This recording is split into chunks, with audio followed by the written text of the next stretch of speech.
حقیقت نگاری اور اردو ڈرامے. تعارف.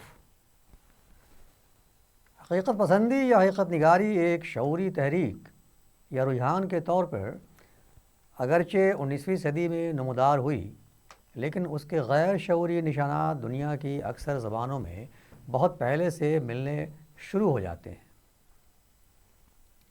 اس موڈول میں اردو ڈراموں میں حقیقت نگاری نے کیا کیا گل کھلائے ہیں ان پر روشنی ڈالنے کی کوشش کی گئی ہے. مقصد کسی بھی تحریک یا رجحان کی جب تک عملی صورت نہ دیکھ لی جائے اس کا مطالعہ ادھورا رہتا ہے. چنانچہ اس باب کا مقصد حقیقت نگاری سے متعلق مطالعے کی اس ضرورت کو پورا کرنا ہے. خصوصاً اردو ڈرامے میں اس نے کیا کیا صورتیں اختیار کی ہیں ان سے قارئین کو متعارف کرانا ہے. اس کوشش کو مؤثر بنانے کے لیے چند اردو ڈراموں کا تفصیلی مطالعہ بھی پیش کیا گیا ہے. آغاز. جس طرح یورپی ادب میں حقیقت پسندی یا حقیقت نگاری کا شعور ہمیں ہر دور میں نظر آتا ہے، اسی طرح اردو ادب کے تاریخی سفر کے مختلف ادوار میں بھی اس کی جھلکیاں ملتی ہیں. اردو کے پہلے شاعر قلی قطب شاہ کے دور میں بھی ہمیں متعدد ایسی نظمیں مل جاتی ہیں جن میں روزمرہ زندگی اور مقامی میلوں ٹھیلوں اور دوسرے رسوم و روایت کی حقیقی تصویریں اتاری گئی ہیں. قلی قطب شاہ کی روایت کو کسی نہ کسی شکل میں ابن نشاطی، نصرتی اور ولی نے برقرار رکھا. شمالی ہندوستان میں اس روایت کو افضل، جعفر زٹلی، میر تقی میر اور نذیر نے پروان چڑھایا. تاہم یہ کہنا بیجا نہ ہوگا کہ اردو ادب میں حقیقت نگاری کا شعور زیادہ تر یورپی ادب کے زیر اثر ہی عام ہوا. 19ویں صدی کی سیاسی و سماجی و ادبی تحریکوں نے اس سلسلے میں خاص کردار ادا کیا اور علی گڑھ تحریک تک پہنچتے پہنچتے اس کا اچھا خاصا شعور ہمارے ادیبوں میں پیدا ہو گیا. ادب میں حقیقت نگاری کو صحیح معنوں میں شروع کرنے کا سہرا آزاد اور حالی کے سر ہے، جنہوں نے کرنل ہالرائڈ کی قیادت میں ایک نئے مشاعرے کی بنیاد ڈال کر حقیقت پسندی کے شعور کو عام کرنے کی کوشش کی. حقیقت نگاری کو سائنسی اور صنعتی تہذیب کی دین قرار دیا جا سکتا ہے. ہمارے ہاں مغرب کے زیر اثر اس کا احساس اگرچہ 19ویں صدی کے آخری برسوں میں ہی پیدا ہو چلا تھا، لیکن اس کا صحیح اور واضح شعور ہمارے ہاں بھی صنعتی تہذیب کے پھیلاؤ کے ساتھ ہی پیدا ہوا، جس کا رچا ہوا مذاق ہمیں اپنے ہاں ترقی پسند تحریک کے ارتقاء کے ساتھ نظر آتا ہے. اس تحریک نے جس سیاسی و سماجی شعور کی کوکھ سے جنم لیا اس کا تقاضا یہی تھا کہ زندگی کی ٹھوس حقیقتوں کو پیش کیا جائے. چنانچہ اس تحریک سے وابستہ ناول نگاروں، افسانہ نگاروں اور شاعروں نے عوام کو درپیش عصری مسائل کو ہی ابھارنے کی کوشش کی. اردو ڈرامہ اگرچہ اب حقیقت نگاری سے آگے بڑھتے ہوئے ایک تھیٹر، لایانی تھیٹر اور جدید و مابعد جدید ڈرامے کی حدود میں داخل ہو چکا ہے، لیکن اردو ڈراموں میں اب بھی اکثریت ایسے ڈراموں کی ہے جنہیں حقیقت نگاری کے ہی زمرے میں رکھا جا سکتا ہے. تجزیے. حقیقت نگاری کی پیروی میں اردو میں جتنے ڈرامے لکھے گئے ہیں ان سبھی کا فرداً جائزہ لینا ممکن نہیں ہے، اس لیے یہاں صرف چند منتخبہ ڈراموں کا ہی مطالعہ کیا جا رہا ہے. مثال کے طور پر دروازہ. یہ کرشچندر کے ڈراموں کا پہلا مجموعہ ہے جس کو پہلی بار آزادی سے قبل میاں محمد حنیف مالک اردو اکیڈمی لاہور نے شائع کیا، جبکہ دوسری بار اسے آزادی کے بعد آزاد بک ڈپو ہال بازار امرتسر نے شائع کیا. اس مجموعے میں کل 6 ڈرامے شامل ہیں جنہیں یوں ترتیب دیا گیا ہے: قاہرہ کی ایک شام، دروازہ، حجامت، بیکاری، نیل کنٹھ، سرائے کے باہر. قاہرہ کی شام پہلی بار دہلی میں 1 مارچ 1941 کو پیش کیا گیا. ڈرامہ کل 6 مناظر اور درج ذیل کرداروں پر مشتمل ہے: حسینہ، پری، صوبیدار، رواز، دکاندار، ویٹر، سپاہی اور نوکر. ڈرامے کا پلاٹ. ڈرامے کا پلاٹ زمانہ حال کے ایک مسئلے کو پیش کرتا ہے جس کی تفصیل اس طرح ہے۔ پہلا منظر جب سامنے آتا ہے تو ہم حسینہ کو انگریزی دوائیوں کی مارکیٹ میں باری باری 3 دکانوں سے زہر کی 3 گولیاں خریدتے ہوئے دیکھتے ہیں۔ اس کے پاس چونکہ نسخہ نہیں ہے، اس لیے وہ ہر دکان سے صرف اتنی ہی گولیاں خریدتی ہے جتنی کے لیے کسی ڈاکٹر کے نسخے کی ضرورت نہیں۔ اس کے تعاقب میں ہندوستانی فوج کا ایک صوبیدار ہے، وہ بھی 3 دکانوں سے اسپرین کی 3 گولیاں خریدتا ہے۔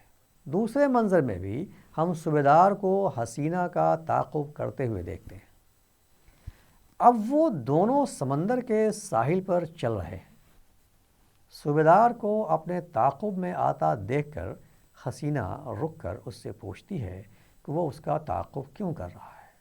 صوبیدار گولیوں کی تعداد کو بار بار گن کر اس پر ظاہر کرتا ہے کہ وہ اس کے ارادے کو بھانپ گیا ہے۔ چنانچہ حسینہ اس کو اپنی ساری رام کہانی سناتی ہے۔ وہ گرانڈ کیفے میں رقاصہ کا کام کرتی ہے۔ رواز نامی ایک شخص جس نے اسے ہندوستان میں بھکاریوں کی ٹولی سے نکال کر رقص سکھایا اور پھر ہندوستان سے باہر لے آیا ہے، وہ اس کے ساتھ رہتی ہے، لیکن وہ بہت شراب پیتا ہے اور اسے بہت پیٹتا ہے۔ کئی بار دست درازی کی کوشش بھی کر چکا ہے۔ 5 دن پہلے اس نے اسے پھر پیٹا، جس کے نتیجے میں وہ گرانڈ کیفے اور رواز کو چھوڑ کر چلی آئی۔ جیب میں جو کچھ سرمایہ تھا وہ نوکری کی تلاش میں صرف ہو گیا، اور اب اس کے پاس صرف اتنے ہی پیسے تھے جن سے کیرونل کی گولیاں خرید کر اس اذیتناک زندگی سے نجات پانا چاہتی ہے۔ صوبیدار اسے خودکشی کرنے سے منع کرتا ہے اور اس کا ہم وطن بھائی ہونے کے ناطے جیب میں سے سارے روپے اور ماں کی دی ہوئی انگوٹھی دے کر اسے اس کی سہیلی پری کے ہاں پہنچا دیتا ہے۔ تیسرے منظر میں ہم حسینہ اور پری کی گفتگو سنتے ہیں۔ تھوڑی دیر پہلے ہی صوبیدار اس کو وہاں تک پہنچا کر گیا ہے۔ حسینہ اپنی ساری کہانی پری کو سناتی ہے۔ پری صوبیدار سے ملنے کی خواہش ظاہر کرتی ہے، لیکن وہ جا چکا ہوتا ہے۔ اس منظر کے دوسرے حصے میں رواز کو بھی حسینہ کی تلاش میں پری کے ہاں پہنچتے ہوئے دکھایا گیا ہے۔ وہ حسینہ سے اپنے برتاؤ کے لیے معافی مانگتا ہے اور صالح اور صاف زندگی گزارنے کا وعدہ کرتا ہے۔ وہ حسینہ سے یہ بھی کہتا ہے کہ اب وہ کلیتاً آزاد ہوگی، اس پر کسی طرح کی پابندی عائد نہ کی جائے گی، وہ جس سے بھی چاہے گی مل سکے گی۔ حسینہ تو پہلے یہ کہہ کر اس کے ساتھ جانے سے انکار کرتی ہے کہ وہ جانتی ہے کہ وہ اپنے آپ کو بدل نہیں سکتا،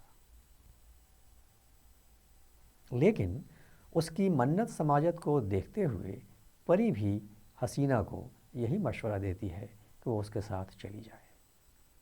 رواز حسینہ کو یہ بھی بتاتا ہے کہ اسکندریہ کے ایک کیفے سے انہیں 300 روپے روز کی پیشکش بھی ہوئی ہے، جس سے ان دونوں کی زندگی بدل جائے گی۔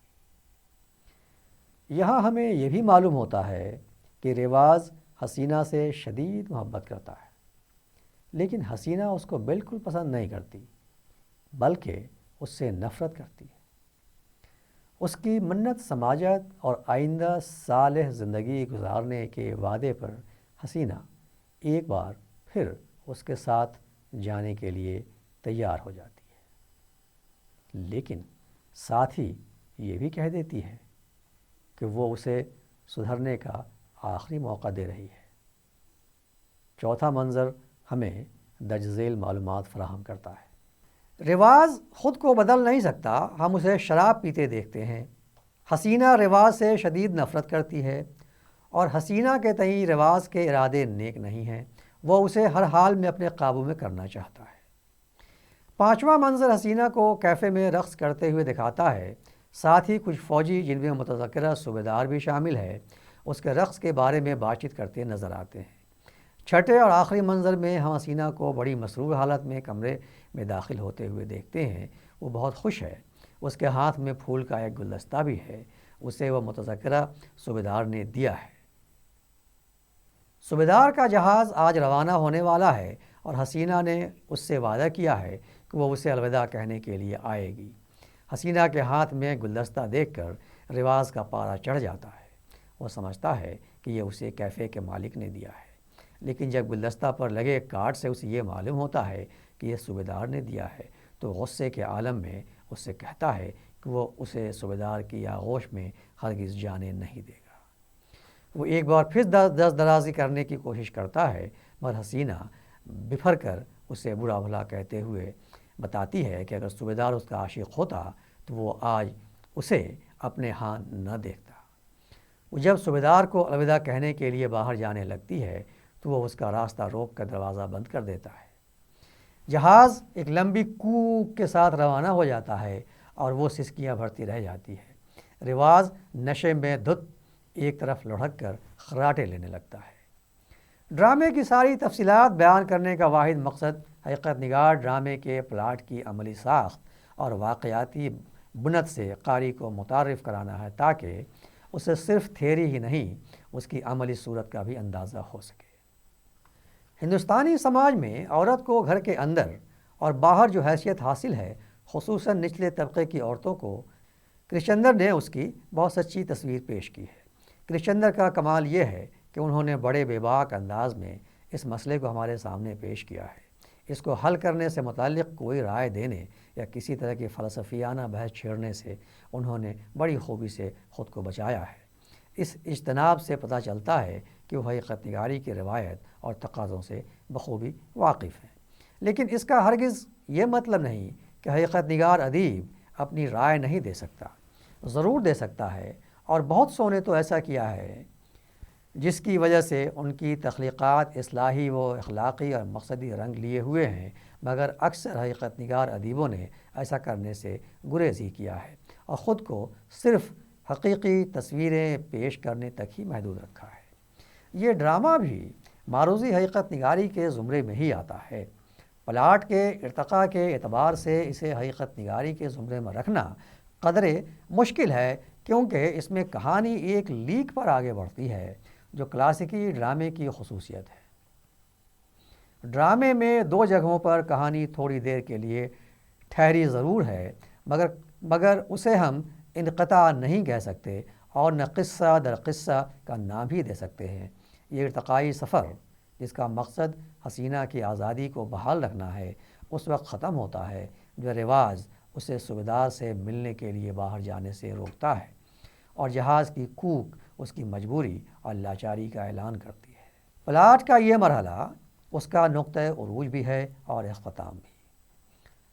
حسینہ کا ایک مجبور لاچار عورت کی طرح رواز کے سامنے سر تسلیم خم کرنا گو حقیقت نگاری کی روایت کے منافی ہے، اور اس کے کردار میں ہمیں نورا اور مسز ایلونگ جیسی باغیانہ فطرت نظر نہیں آتی، لیکن اسے قبول کرنے کے لیے خود کو اس لیے مجبور پاتے ہیں کہ اس میں ہمیں ہندوستانی عورت کی سچی تصویر نظر آتی ہے۔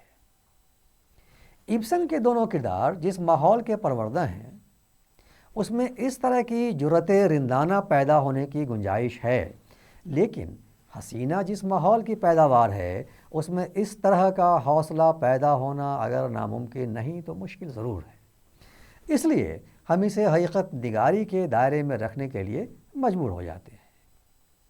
غور سے اگر دیکھا جائے تو یہ کہانی یکے بعد دیگرے 4 ارتقائی مرحلوں سے گزرتی ہے۔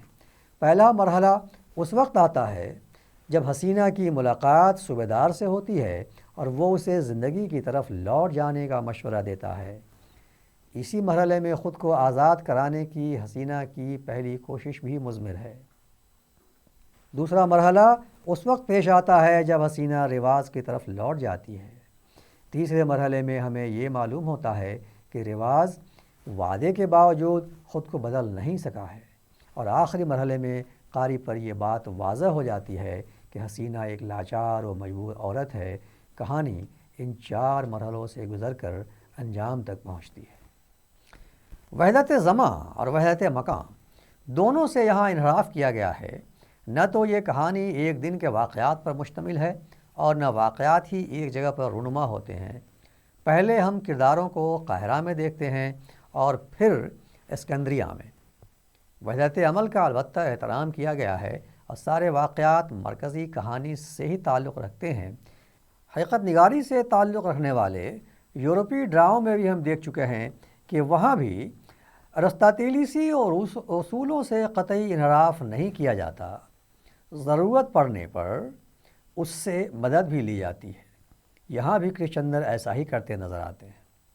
کردار نگاری کے اعتبار سے بھی یہ ڈرامہ حقیقت نگاری کے ہی زمرے میں آتا ہے۔ سبھی کردار نچلے یا درمیانی طبقے سے تعلق رکھتے ہیں اور اسی کی خصوصیات کی ترجمانی کرتے ہیں۔ رواز اس ڈرامے کا مرکزی کردار یا ہیرو ہے، لیکن خصوصیات کے اعتبار سے اسے اینٹی ہیرو قرار دینا زیادہ بہتر ہے۔ فطرت کے اعتبار سے وہ ہمیں گھوسٹ کے اوسوالڈ کی یاد دلاتا ہے، کیونکہ اس کی طبیعت میں بھی وہی لاوالی پن ہے جو ہمیں ایبسن کے کردار میں نظر آتا ہے۔ یہ بھی کسی روایتی پابندی کا روادار نہیں ہے۔ اوسوالڈ کی طرح یہ بھی چونکہ آرٹسٹ ہے، اس لیے فطری زندگی گزارتا ہے۔ اس کا یہ لاوالی پن اور آزادہ روی اس کے اس مکالمے سے عیاں ہوتی ہے جس میں وہ حسینہ کے اعتراض کا جواب دیتے ہوئے کہتا ہے، زندگی جانتی ہو، زندگی نام ہے بھٹکنے کا، زندگی بھی ایک عجیب رقص ہے۔ یا جب رواز کو یہ معلوم ہوتا ہے کہ حسینہ صوبیدار سے محبت کرتی ہے تو وہ ڈرامے کے آخر میں اسے اس سے ملنے کی اجازت نہ دیتے ہوئے کہتا ہے، میں نے تم سے محبت کی ہے، تم نے صوبیدار سے محبت کی ہے، صوبیدار نے اپنے فرض سے محبت کی ہے، کیا تم اس پھیلتی ہوئی زنجیر کے حلقوں کو دیکھ سکتی ہو جو انسانوں اور ان کے دلوں میں بڑھتے جا رہے ہیں؟ محبت اور فرض اور محبت، زندگی انہی 2 منزلوں میں بھٹکنے کا نام ہے۔ رواز کسی مذہبی یا سماجی بندھن کا بھی قائل نہیں ہے، اس لیے وہ حسینہ کو اپنی ہوس کا شکار تو کرنا چاہتا ہے، مگر ایک بار بھی اس سے شادی کرنے کی بات نہیں کرتا۔ اس نے چونکہ اسے ایک بھکارن سے رقاصہ بنا دیا ہے، اس لیے اسے اپنا حق سمجھتا ہے کہ اسے جس طرح چاہے استعمال کرے یا رکھے۔ عادات و اطوار کے اعتبار سے بھی رواز اپنے طبقے کا نمائندہ ہے۔ وہ آرٹسٹ ہے، اس لیے اس کا سماجی و مذہبی بندھنوں سے آزاد ہونا ضروری ہے۔ ہمارے ہاں آرٹسٹ کے بارے میں ایسا ہی سوچا جاتا ہے۔ کرشن چندر نے اس روایت کو برقرار رکھا ہے۔ ڈرامے کی ہیروئن حسینہ ہے۔ وہ نچلے طبقے سے ابھر کر درمیانی طبقے میں داخل ہوئی ہے۔ زندگی میں پیش آنے والی مشکلوں اور مصیبتوں نے اسے خاصا باشعور بنا دیا ہے۔ سماج میں عورت کے مقام کو جانتی ہے۔ سماج اس سے جو برتاؤ کرتا ہے وہ اس سے بھی بخوبی واقف ہے۔ وہ اس نظام کے خلاف علم میں بغاوت بلند کرنا چاہتی ہے۔ وہ مرد کے ہاتھوں کھلونا نہیں بننا چاہتی۔ اپنے ارادے، فیصلے اور عمل سے اپنا مستقبل بنانا چاہتی ہے۔ وہ اپنے فیصلے پر عمل بھی کرتی ہے، لیکن حالات اسے اس دائرے سے باہر نہیں نکلنے دیتے۔ وہ آزادی کی خاطر 2 بار بغاوت کرتی ہے، ایک بار ڈرامے کے آغاز میں اور دوسری بار ڈرامے کے اخیر میں، لیکن دونوں بار اسے ناکامی ہوتی ہے۔ پہلی بار وہ رواز کے جھوٹے وعدوں کے جھانسے میں آ جاتی ہے اور دوسری بار وہ زبردستی اس کے سارے راستے مسدود کر دیتا ہے۔ حقیقت نگاری کے اعتبار سے یہ ضروری نہیں کہ کردار اپنے مقصد میں کامیاب ہی ہو جائے۔ اس کا جد و جہد کرنا اور ماحول کی ناموافقتوں کو موافق بنانے کی کوشش کرتے رہنا کافی ہے۔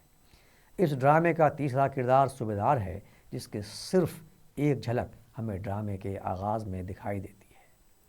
اسے حسینہ کے الفاظ میں یوں پیش کیا جا سکتا ہے، خدا گواہ ہے، میں نے ایسا اچھا آدمی آج تک نہیں دیکھا، کبھی نہیں دیکھا۔ مجھے اب معلوم ہوتا ہے کہ مجھے، جس کا اس دنیا میں نہ کوئی بھائی ہے، نہ بہن، نہ ماں، نہ باپ، آج ایک درد مند مل گیا، پر یہ مجھے معلوم ہوتا ہے کہ اب میں زمانے بھر کی تکلیفوں اور مصیبتوں کا مقابلہ خندہ پیشانی سے کر سکوں گی۔ وہ میرا عاشق نہیں، ہاں اس نے میری مدد ضرور کی ہے، اس نے میری جان بچائی ہے، اس نے مجھے زندگی، انسانوں سے، ہاں ان انسانوں سے جن سے مجھے نفرت ہے، پھر محبت اور ہمدردی کرنا سکھایا۔ میری کشتی حیات جو نا امیدی اور قہر کے تیز دھارے میں بہتی چلی جا رہی تھی، اس جیالے کی ہمت سے پھر ساحل سے آن لگی، لیکن اسے مجھ سے عشق نہیں تھا۔ سسکی لے کر، کاش کہ ایسا ہوتا تو میں آج یہاں نہ ہوتی، تمہاری منحوس صورت نہ دیکھتی اور تمہاری زبان سے وہ باتیں نہ سنتی جو آج بھالے بن کر میرے کلیجے میں چبھی جا رہی ہیں۔ اسے اپنا فرض پیارا تھا، وہ وطن کا سپاہی تھا، یہاں دشمن سے لڑنے آیا تھا، وہ محبت کے جھمیلوں میں نہ الجھنا چاہتا تھا۔ کاش کہ تم اس کی قربانی، اس ایثار کا اندازہ لگا سکتے۔ میرا جسم، میری روح، سب کچھ اس کے لیے تھا، لیکن اس نے اپنے فرض کو مقدم جانا۔ پری حسینہ کی سہیلی اور خاصی آزاد طبیعت عورت ہے، غریب ہونے کے باوجود وہ شراب پینے کو معیوب نہیں سمجھتی، البتہ وہ ایک ہمدرد عورت ضرور ہے۔ زبان و بیان کے اعتبار سے یہ ڈرامہ حقیقت نگاری کی ہی پیروی کرتا ہے۔ کرشن چندر شاعرانہ زبان استعمال کرنے میں اپنا ثانی نہیں رکھتے، لیکن یہاں وہ روزمرہ زندگی میں استعمال ہونے والی زبان ہی برتتے ہیں۔ اسلوب براہ راست ہے، ابہام سے بچنے کی کوشش کی گئی ہے، عمل کے ساتھ ساتھ بیانیہ کا بھی خوبصورت استعمال کیا گیا ہے۔ مندرجہ بالا تصریحات کی روشنی میں یہ کہنا بیجا نہیں ہوگا کہ دروازہ مجموعی اعتبار سے حقیقت نگاری کی روایت کی ہی پیروی کرتا ہے۔ خلاصہ، قاہرہ کی شام ایک سماجی و مسائلی ڈرامہ ہے۔ اس میں ایک ایسی خاتون کی زندگی کو موضوع بنایا گیا ہے جس کو رواز نامی ایک آرٹسٹ بھکاریوں کی ٹولی سے بچا کر پالتا ہے اور رقص کی تربیت دلوا کر رقاصہ بنا دیتا ہے، لیکن اب وہ اس کی کمائی پر شراب پیتا ہے اور اس کو ہر وقت پیٹتا ہے۔ حسینہ تنگ آ کر خودکشی کرنے کے لیے ایک دوا کی دکانوں سے زہر کی ٹکیا خریدتی ہے۔ ایک فوجی صوبے دار اسے ایسا کرتے ہوئے دیکھ لیتا ہے اور اس کا تعاقب کر کے اسے ایسا کرنے سے روکتا ہے۔ وہ یہ سب کچھ انسانی ہمدردی کے تحت کرتا ہے۔ حسینہ دھیرے دھیرے اس سے محبت کرنے لگتی ہے، لیکن یہ ایک طرفہ محبت کبھی اظہار کی منزل تک نہیں پہنچتی۔ حسینہ رواز کے ظلم سے نجات حاصل کرنے کے لیے ایک دو بار کوشش کرتی ہے، مگر کامیاب نہیں ہوتی۔ رواز اسے اپنی ہوس کا نشانہ بنانا چاہتا ہے، مگر وہ کامیاب نہیں ہو پاتا۔ بالآخر وہ دن آ جاتا ہے جب صوبیدار کا جہاز روانہ ہوتا ہے۔ حسینہ نے اس سے وعدہ کیا ہوتا ہے کہ وہ اسے الوداع کہنے کے لیے ضرور آئے گی، مگر رواز اسے کمرے میں بند کر کے باہر جانے نہیں دیتا۔ حسینہ کمرے کے اندر روتی رہ جاتی ہے اور جہاز آخری کوک کے ساتھ روانہ ہو جاتا ہے۔